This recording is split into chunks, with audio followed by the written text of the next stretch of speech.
Former President Duterte, may matinding banat na naman sa ngayoy Pangulo ng Pilipinas, si Bongbong Marcos. Isusunod na pagkatapos lamang ng intro.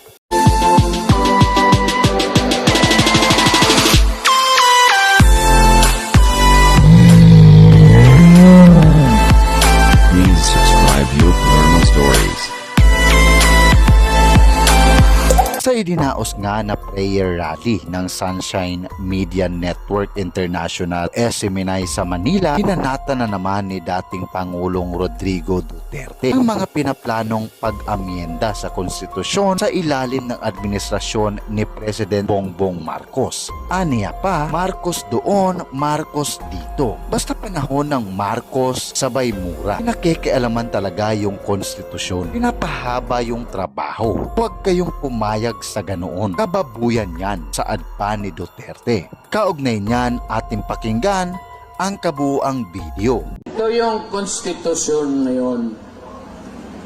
Bantay kayo dito. Bantay kayo dito. It would have a long and lasting, miserable life for you all.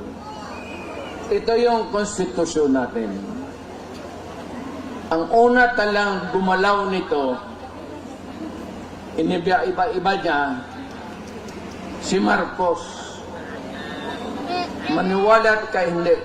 After a few decades, ang pangalawang taong gustong kumalkal ng konstitusyon natin, Marcos.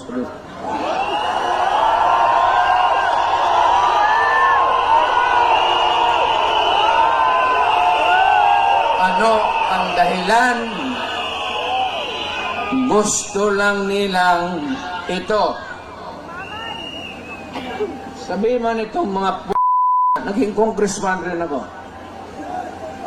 Sabi nila, ito lang mga provision, edukasyon, papasukin natin yung mga lahat, Princeton, kung ano yung maganda. Okay naman tayo. Yung UP natin hindi naman matatalo.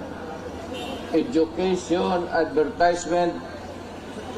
Para sa akin, hindi na kailangan. Walang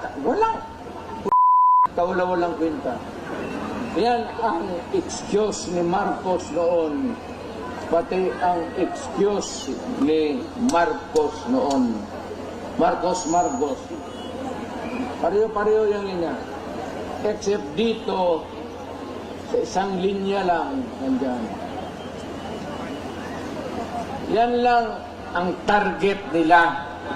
Ito, excuse lang ito para mabuksan lang ang konstitusyon. Hindi mo sabihin na ito lang ang galawin namin. Pag nagalaw yung konstitusyon, walang makakapara, lahat na everything go. Ang gusto nilang pakialaman, ito,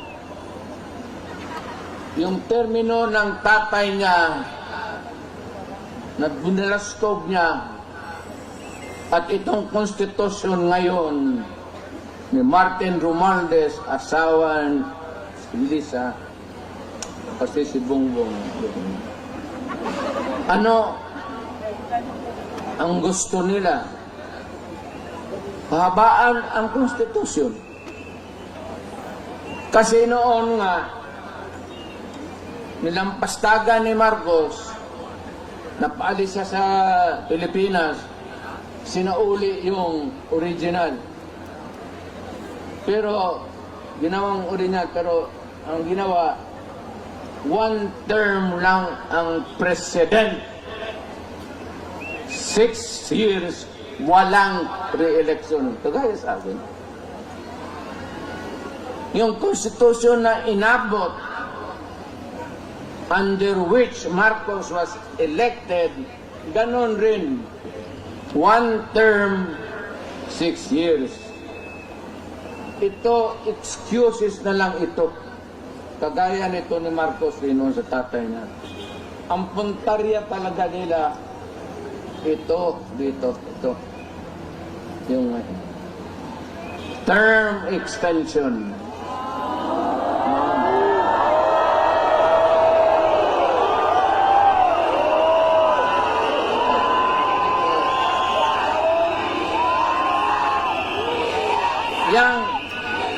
Constitution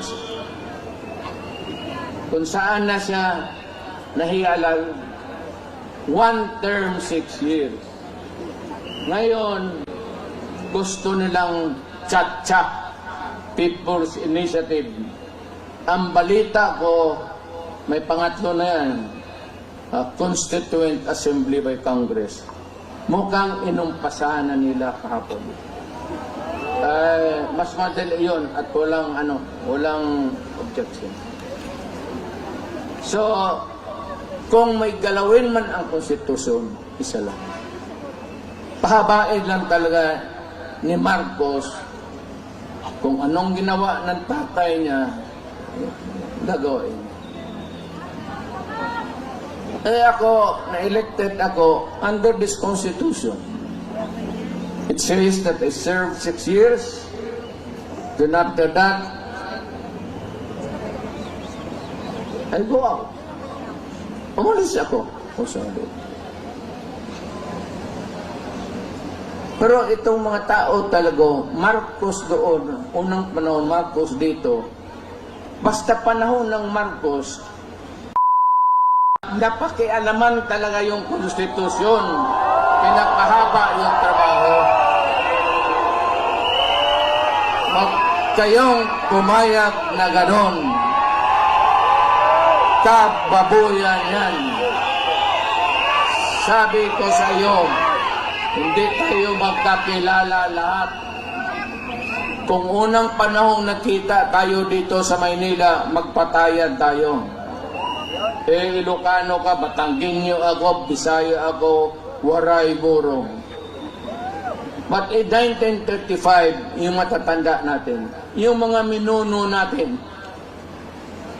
nung binitawan tayo ng Espanyol, ang Espanyol nag-standby sa Pilipinas ng 400 years.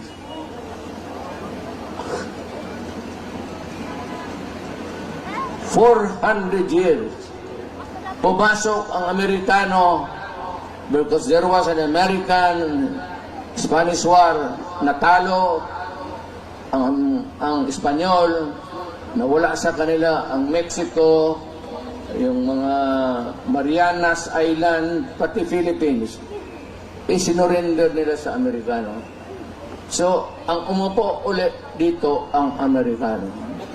So, ilang taon tayo nagdusa, nagpakahirap sa mga banyaga.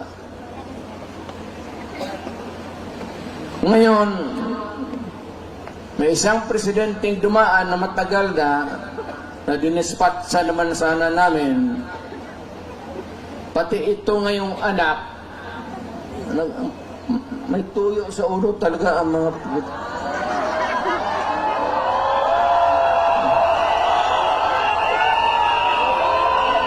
gusto pahabain. Sila lang naman yan yung gustong mapahabain ang termino nila. Ang Pilipino lamang interest niya ng pahaba ng termino. Ang Pilipino ang gusto magpahaba ng para papaligaya kung sino ang gusto ng paligaya.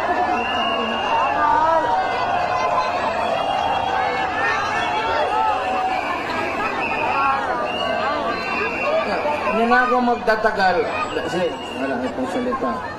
Tsaka ilang araw na kayo. Mag-uwi na kayo. Huwag lang kayong magpaluko. Yan ang legal. Nasabi ko. Huwag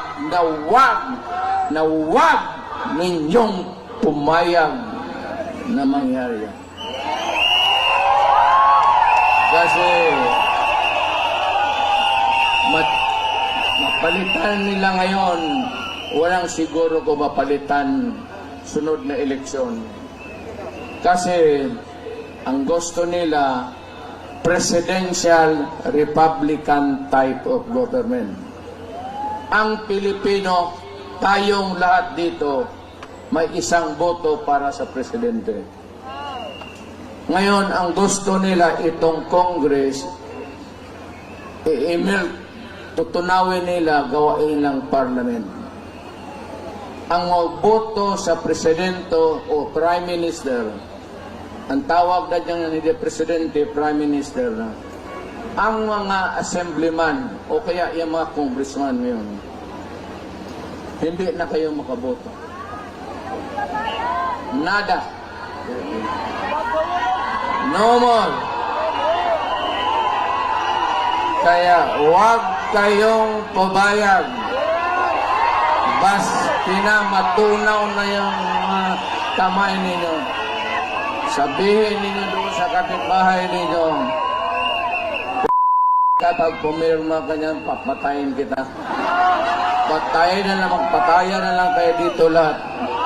Huwag kayong pumayag sa kabalustugan na yan. Masisira ang Pilipino.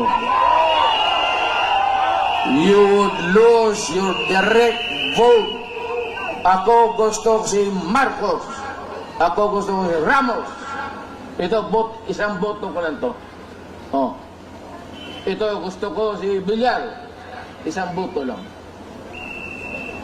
Pag tinunaw nila yung constitution ngayon at yung sabi nilang bagong constitution, itutunaw na nila ang lalabas niyan, ang presidente maging prime minister na. At ang mga yung mga congressman ngayon, assemblyman na, wala ng Senate, wala ng House of Representatives.